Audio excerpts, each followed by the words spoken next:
がくれたとの絆を思い出になんてできるわけない。優しさを君がくれたからつやに気づけたんだ。ありがとう。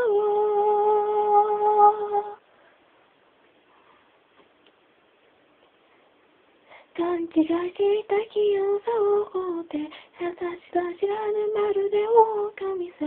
君が腕を掴んでくれた日が生きる意味を得た瞬間ならばいい。買う選択しない仲間がここにいるから。君がくれたと絆を思い出になんてできるわけない。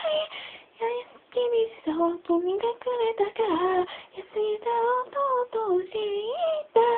君がくれたと絆を思い出になんてできるわけない。